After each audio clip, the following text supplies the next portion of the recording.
what I've been seeing coming from Minnesota is that ICE is still there. They've changed their tactics. They've changed their tactics because to not be as obvious. So now you, instead of having them going around in rented cars and that kind of stuff, they now have put things like plumbers and electricians and that kind of stuff that are going in cars disguised as that. Bill Grudy here for Indivisible Lake County. Our studio renovation is underway, so I'm sorry about the audio quality, but still, we have a great show for you. Our guest is Marie Schrader. Marie is a Lake County singer, a political activist, and a hard worker at Simple Gesture. And in case you don't know, Simple Gesture is an innovative program that helps to support our local food pantries. So I urge you to check them out. But as far as the show is concerned, Marie comes from Minneapolis, and she has lots of friends and family that are still there, and she's in constant contact with them. And she's also in contact with members of the movement there too, so her insights are really valuable. What we're going to do is try to give you a deep dive to try to find out what's going on the ground there right now, and to try to figure out what we've learned from all that's unfolded in that city over the past couple of months. So, here we go. Show me what democracy looks like! This is what democracy looks like! What's going on? Well, welcome, Marie Schrader. Yeah. Great to have you here. It's good to be here. We got together first at KPFZ. Yes, we did. And I figured there's some things I wanted to follow up. Okay. And learning about your background in Minneapolis. Right, yeah. But the first question I always ask people when I interview them up here is, how did you get here? How did I get here? Oh, that's a really good question. Actually moved out here because of marriage. I got married when I was 25, and my ex-husband was a chiropractor, and he was just finishing school, and he had said that he always wanted to move to California.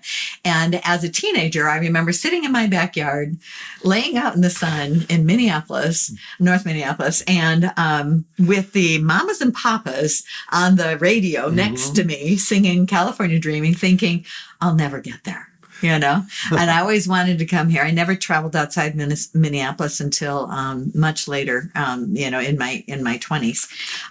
But so when we met, I said, when you graduate, because he was close to graduation, why not take that opportunity and move to California?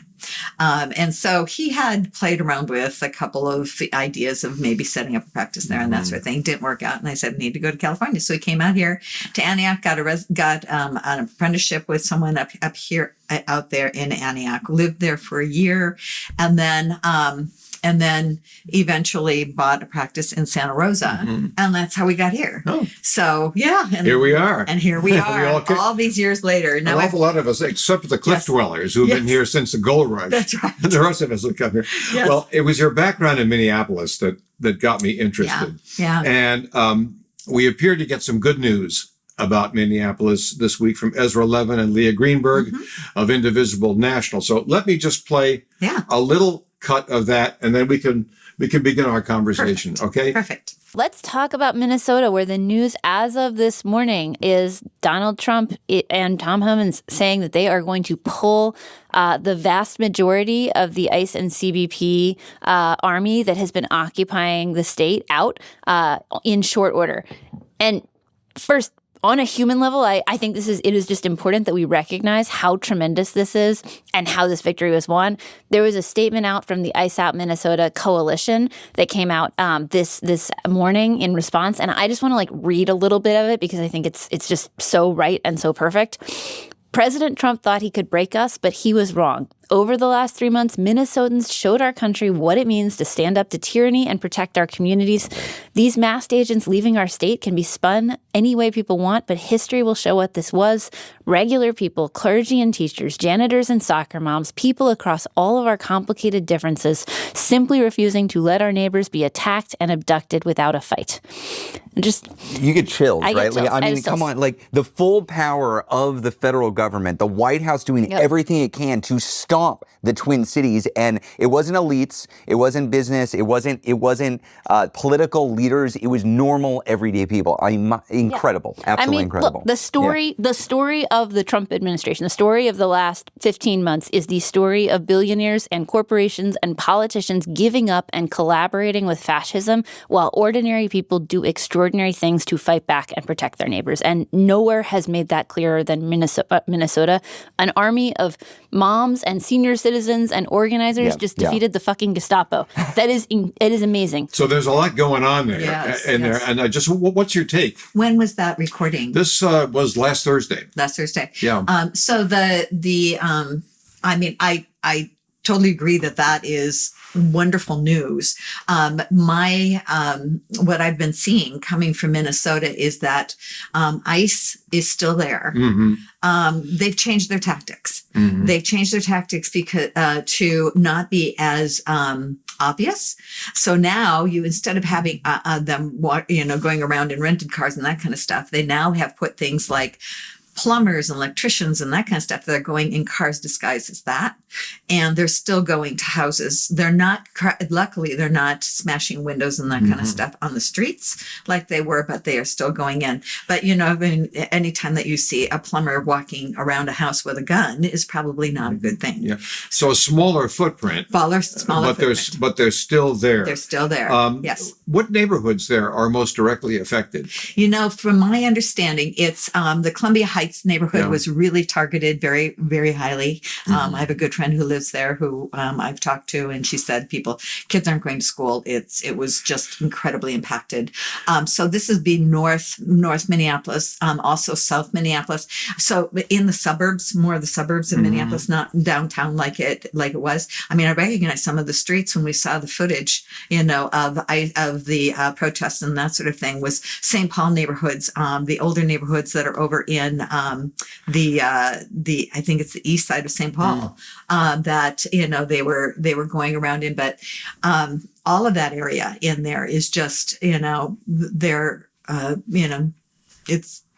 bad no matter where you go. What sort of tactics are they using? You talked about the plumbers' trucks and all that. Are they representing themselves as service people? Yes. What's going on there? Yes, it's been they've had them pretending to be plumbers, electricians, contractors.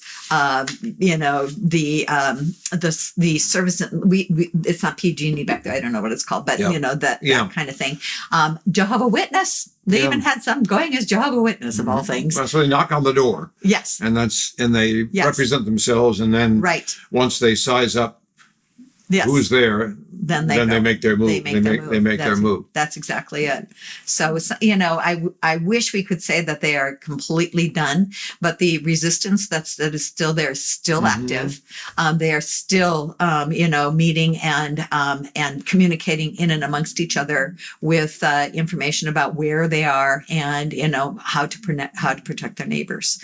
There are still groups that are out there delivering food to people who are afraid to come out of their houses. I mean, it's going to take a long time for this area to recover because they're so traumatized. Yeah, that's what I hear. I hear there's a story out of Minneapolis this morning that the businesses are still suffering, and there are some businesses that are down 70-80%. They are, and it's really, really a tough go. There's been a group that has gone around and actually tried to help those businesses by buying. And I know that there are people in other states who are actually calling up and placing an order and say, "Don't make the order, just take my money," to try to help these businesses stay in business because of this. The economic impact is huge, and at first the people were afraid to go to the restaurant, so then they were ordering via like Uber Eats or DoorDash and that kind of stuff, and then the ICE were attacking those drivers because those drivers. I just came from San Francisco and was using Lyft. By the way, I use Lyft, not Uber. Uber donated to Donald Trump. Lyft donated to ACLU. So I use Lyft when I go, and I mean every single driver we had when we were down in San Francisco for a couple days was from somewhere else. Didn't speak a whole lot of English, that sort of thing. That was perfectly fine with me. I did not have a problem with that. It just brought home the issue with regards to, what happened in Minnesota ever so closely, because, then they started targeting those people. So now they didn't have a delivery system. So then actual regular citizens were going and doing the delivery, in Minneapolis. And then they started targeting them and following them, so ICE was very persistent, in trying to get, to whoever they could. It was pretty crazy. Yeah. What strikes you just about the whole Minnesota situation? Just what jumps out at you? It certainly is a different form of reaction than we're used to. Yeah. The mass protests are one thing, but there was a multi-layered Very much so. thing that developed there. Yeah. And so, well, if you go to Minneapolis, if you go to Minnesota and you drive around, the very first thing that you're going to notice is that there's a lack of fencing between yards. The people are, they're more community minded that way, in that they're not, this is mine and you will not trespass around this kind of stuff. Yeah. You'll see neighborhoods that there are no fences and the kids are all playing out in the common. Well, it's everybody's yard, but out in that big area that's out there. So that's one thing. And the other thing is that the cold weather, I mean, when I was there, I'm a singer. So singing was huge. And the choirs, like church choirs, especially, here we are struggling to get people to come to church choir, come to church and join the choir and that sort of thing. Back there, it's an out. It's a place to go when it's really cold and see other people who are like-minded and all, that. So back there, the choirs are people that, have to audition to get into the better choirs. We don't have that issue here. So they are used to, being organized and having those kind of places to go to in the evenings, especially in the wintertime. So making, getting a grassroots organizational kind of thing going on with regards to something like this became those kind of groups that they started going to and getting organized to be able to go out. Yeah, so that goes that grows out of the cold environment, I guess. Exactly. Also, here it's somewhat of a struggle, I think, because people do come here to be independent. Absolutely. And to be alone, and that's that makes it really, really, really difficult. Absolutely. Absolutely. There was a lot going on during the height of the protests, with neighbors helping neighbors and ferrying food. And is that still going on? Oh, yes. Yeah. In fact, a couple of them that really stuck out for me. I mean, yes, you see people going and bringing food to neighbors. There's a whole organization that was organized to do nothing but bring food to those people who are too afraid to go out. And so all they needed was the address to be able to take them there. And they were very, very careful, because ICE was trying to infiltrate those organizations as well. They were very careful as to who they gave that information out to and who could participate. In order to participate in some of these programs, they actually put you through a background check, so that they made sure that you were not, going there to do something nefarious. The other thing, there were two kinds of things that really struck me. One is called Haven Watch, and this was the group that stood outside of the federal building where they were housing all of the detainees that ICE brought in, because when they would release them in the middle of the night in freezing cold weather with no phone, no coat, no nothing. And so this group had a 24/7 watch out there, that they had warm clothing, they had warm cars, that when they saw somebody being released, that they would immediately go and say, come with us, you are safe, we'll get you to where you're supposed to be. And they would drive them wherever they needed to go in order to be able to be safe. I mean, you heard about the gentleman that they transported. This man was blind, I believe, and they transported him someplace where he was totally unfamiliar, instead of letting him out at that facility and letting Haven Watch take him. And he died. He died of exposure because he had no way of communicating with anybody, because they take your phones and don't give them back. And that was one. The other one is called the Singing Resistance. Have you heard of it? No, I've not. So this was pretty astounding, that there was a group of musicians that put together small tunes that were easily singable by anyone. And they met in churches. Hundreds of people came into churches to learn these from the singing resistance. And then they would go through the streets and singing things like, we're here to help you. We're here to watch over you, as a peaceful part of the resistance. They also sang outside of the buildings where the ICE officers were housed, in the let's say hotels and that sort of thing, about, it's not too late to change your mind. Come and join us on this side. There was a tune that they sang over and over, and hundreds of people singing this over and over and over outside their hotel rooms, outside of the windows that they were at. So, I mean, it was not just the people and the people who, they had, if ICE was spotted anywhere, there were people out roaming constantly, that they were driving around in cars, that they would immediately respond when they heard that ICE was somewhere to help as quickly as they possibly could. And so there were, there's a number of things that sprung out of that. And I think, having it was, and Minnesota took this very personally, because it was a very personal attack on a blue state, and they know that, and they're very, very protective of what they have and their communities. I heard some sociologists describe the communities in Minnesota as there's a Scandinavian culture, and which involves church groups, and a lot of that community involvement is just sort of embedded. It is. Yeah. It really is. I'm not Scandinavian. So, and the predominant. Well, you have blonde hair. I do.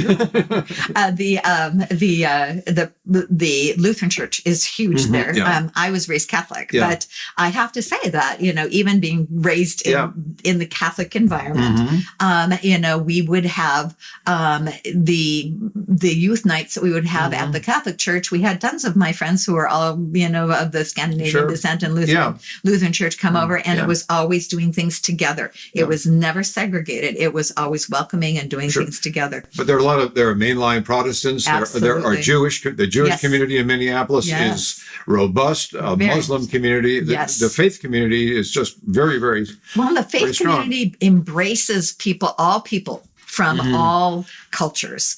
And that's what was really amazing. I mean, they had, when they started attacking the Somalis, they came out and said, no, these are our friends and our neighbors. You don't attack them. That's not okay. Yeah, absolutely. How do we take that and build on it? Because I think back to the civil rights movement, where the faith communities were really the drivers. Absolutely. And over the years, interest in going to church, being part of a faith community has ebbed. Yes. And how do we get that back? And I think, looking at our local community, how do we get the faith leaders talking to each other, engaged politically? As you sing, do you pick up anything as to why they're not as involved as they were maybe? I was so struck in Minneapolis during the height of all of this, of all the faith leaders that came from all over the country and did the sit-in and got arrested in Minneapolis at the airport there. Yeah. I mean, it was hundreds of them. And that gave me such great hope, because I was also thinking, when I did the peace walk here in Lake County, when we did it in Lakeport, reaching out to the faith community here was difficult. It was, I didn't have a lot of response that came back, of yes, we want to be involved in this. We want to do this. I think, and as I saw, that was right at the time of, all of that happening in Minneapolis, where all the faith leaders were there. And so I actually started reaching out to some and sending them the videos of these faith leaders that were purposely doing a peaceful sit in like that too, and being arrested, because it was very reminiscent of the civil rights movement, and what happened back there, and said, this is what's happening. We need support here too. We have, I can speak to, one church in particular that I know, which I don't want to name because I don't want to bring up, have anything like that, they're kind of, they don't want to be so forthright in that preaching style. Two reasons. One of them is that, because churches are supposed to be, they're tax-free organizations, and, what the rules with regards to crossing that line and preaching from the pulpit is one thing. Absolutely. And although it doesn't seem like the alt-right, it seems that's an issue for them.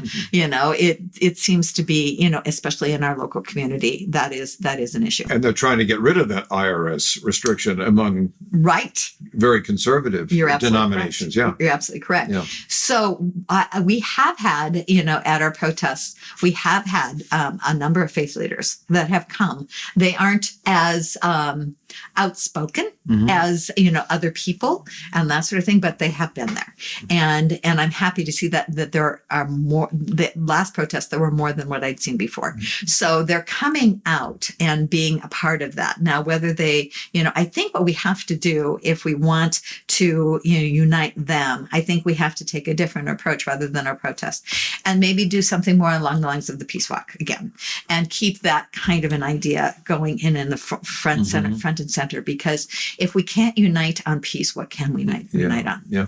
That was my whole thing. Swinging to the political leadership, in Minneapolis, you had Mayor Fry. Yes.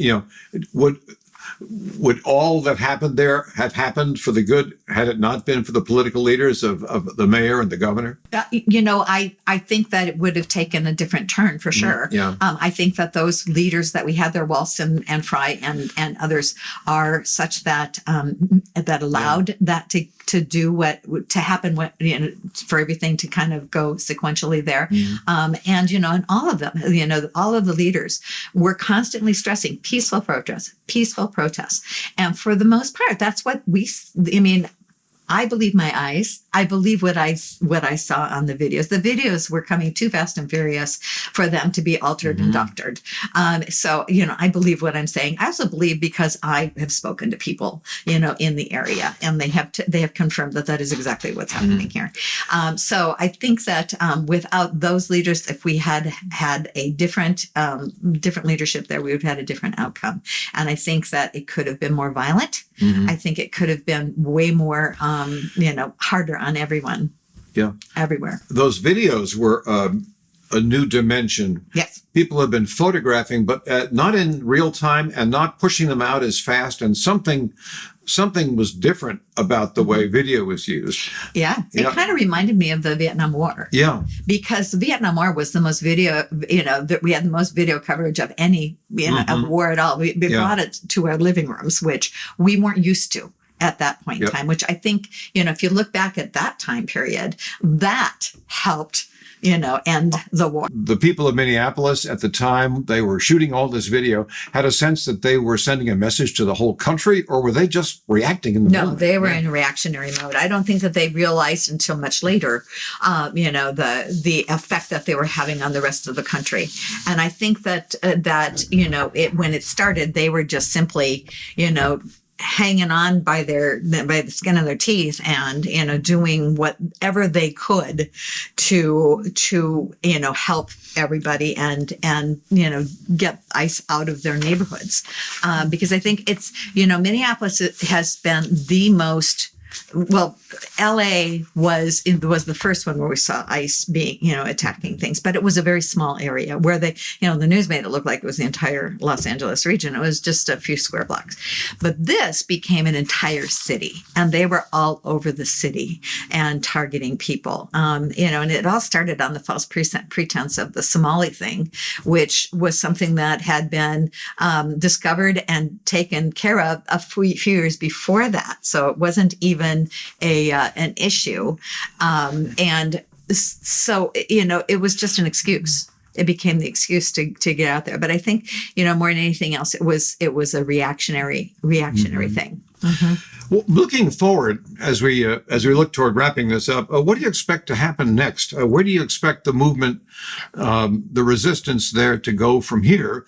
And what do you expect the lessons will be going forward for all of us in places like Lake County? Oh, I think it's a matter of that when we bind together, we are powerful. And when we all, meet for a common goal, that's where our power lies. And we are actually more powerful than the government, and we can do this. And it was David Brooks who said, when early on in this movement, he said, the people here just aren't rising up. If this were in Europe, people all over Europe, would be rising up. And I thought about that, and I said, yeah, because people in Europe have a history of this happening to them, and they don't want it to happen. So they know full well the what can happen when you have a regime that is taking over like this. So that's why they're way faster than us. We're complacent because it's never happened here before. It's taken us totally by surprise. Although many of us said, watch out, when during the election, it's taken a lot of people by surprise. And I think that now with the lessons that we have learned, in Minneapolis, that many other places, I think, was it Ohio that they went into? Maine? They left Maine really quick, after they decided to go in there. They left really, really fast because the people, took a page out of the playbook from Minneapolis and said, no, we do not want you here. But David Brooks, came on much later and said, when people see bad things happening to people who look like them, Renee Good. That was the turning point, because now we had a young white woman, mother in a car who was shot and killed, and we had Freddie, another young white man, shot and killed. Now they're starting to look like us. And so when it starts to look like us, that's when we start to associate that this can happen to anyone, and we better stop it now. Are there any things that you're incorporating as we look forward to the Next No Kings event on March 28th from Minneapolis, from the Minneapolis experience that may inform the way we approach that event? Well, at the last protest, I brought out some whistles. I have a lot more whistles. I think that became a signature of the protest in Minneapolis was the whistles, because anytime anybody saw ICE, the very first thing they did was blow whistles so that it alerted everyone around them, that was the case. And we have a lot more whistles coming in. I think that I know that there are people that are going to be coming to the protests that are counter protesters, but they were very few and far between last time. When we were there, we expected it to be pretty much the same this time. The police have been alerted with regards to that threat, so that we can, that they are aware that that's a possibility. But I think that, going forward, that type of community and I like what Indivisible is doing. Indivisible has an amazing organization in, a broad range of things that they are doing, where it's not just one group doing everything. It's spread out. That will save everybody, because this is a long haul thing. And that was one of the things back in the first protest that I did back in a year ago, is like, wow, can we do this for 4 years? Because this is going to be a long haul type of thing. And you can get burnt out, doing that. And I think that what I was really impressed with Minnesota is that they actually told their people, look, if you need a break, take a break. We need you later. We'll come back around and get you.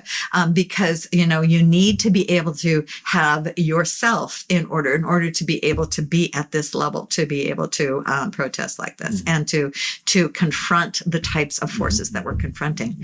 That's, it's pretty scary for everybody. It's very scary for everybody. But you know what? We have to know that when we're together with like-minded people, we are powerful. Well, Marie, I want to thank you so much for stopping by the studio. Thank you. I hope you'll come back again as we move forward. It's been a pleasure. Thank you. Good luck with your endeavors. Yes. Working on it. Yes. Thank you very much. Good to be here. Once again, I come away from talking with someone who is working with our group so impressed at how connected they are and have been to national issues over the years.